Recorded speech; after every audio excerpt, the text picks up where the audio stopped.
بسم اللہ الرحمن الرحیم۔ السلام علیکم۔ آمین آمین آمین۔ یقیناً آپ نے یہ واقعہ سنا ہوگا، حضرت جبرائیل علیہ السلام کی بد دعا اور اللہ کے پیارے حبیب صلی اللہ علیہ وآلہ وسلم کا آمین کہنا۔ یہ بہت مشہور واقعہ ہے اور آپ نے اکثر علماء سے اس کے بارے میں سنا ہوگا۔ اس میں 3 چیزوں کا بیان ہے اور تینوں ہی بہت اہم ہیں۔ رمضان المبارک کا اس میں بیان ہے، اللہ کے پیارے حبیب صلی اللہ علیہ وآلہ وسلم پر درود بھیجنے کا اس میں بیان ہے، اور بوڑھے والدین کی خدمت کا اس میں بیان ہے۔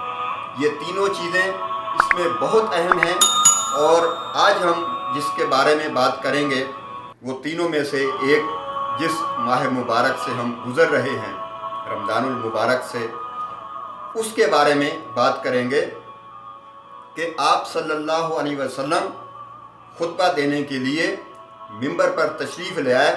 جب پہلی سیڑھی پہ قدم رکھا تو کہا آمین، پھر دوسری سیڑھی پہ قدم رکھا پھر کہا آمین، پھر تیسری سیڑھی پہ قدم رکھا پھر کہا آمین۔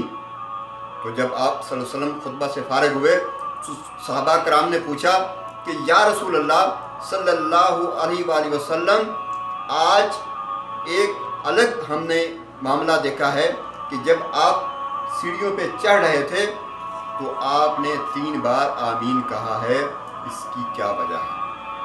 تو اللہ کے پیارے حبیب صلی اللہ علیہ وآلہ وسلم نے ارشاد فرمایا کہ ابھی جبرائیل علیہ السلام میرے پاس آئے تو انہوں نے کہا کہ وہ شخص ہلاک ہو جائے جس نے رمضان المبارک کا مہینہ پایا اور وہ اپنی بخشش نہ کروا سکا۔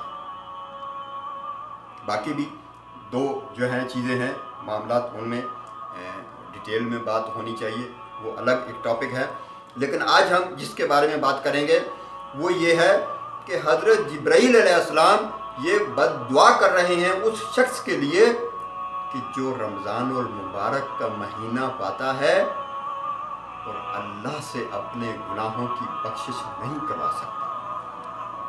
یہ بہت غور و فکر کی بات ہے، یہ غور طلب بات ہے کہ ہم لوگ مسلمان ہیں، اللہ نے ہمارے لیے تمام راستے کھول دیے ہیں، جنت کے تمام دروازے کھول دیے ہیں، ہمارے لیے انعامات کی بارش کر دی ہے، سب طریقے بتا دیے ہیں، لیکن اگر ہم پھر بھی اس ماہ مبارک میں اللہ کو خوش کر کے، اللہ کو راضی کر کے اپنی بخشش نہ کروائیں تو پھر ہم سے بڑا بدبخت اور کوئی نہیں ہو سکتا۔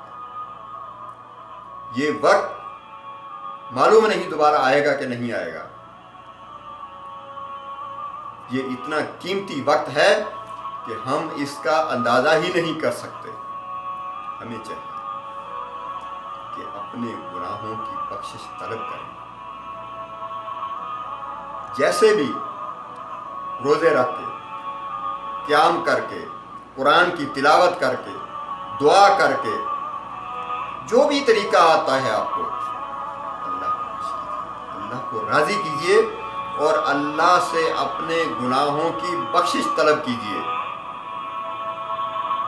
اللہ بخشنے کے لیے تیار ہے، ہم اس کے آگے ہاتھ تو اٹھائیں، اگر ہم اس کے آگے جھک جائیں گے تو یقیناً وہ ہمیں مایوس نہیں کرے گا۔ اللہ سے دعا ہے کہ اللہ تعالیٰ اس رمضان المبارک میں ہمارے تمام گناہ معاف فرمائے۔ آمین یا رب العالمین۔ السلام علیکم ورحمۃ اللہ وبرکاتہ۔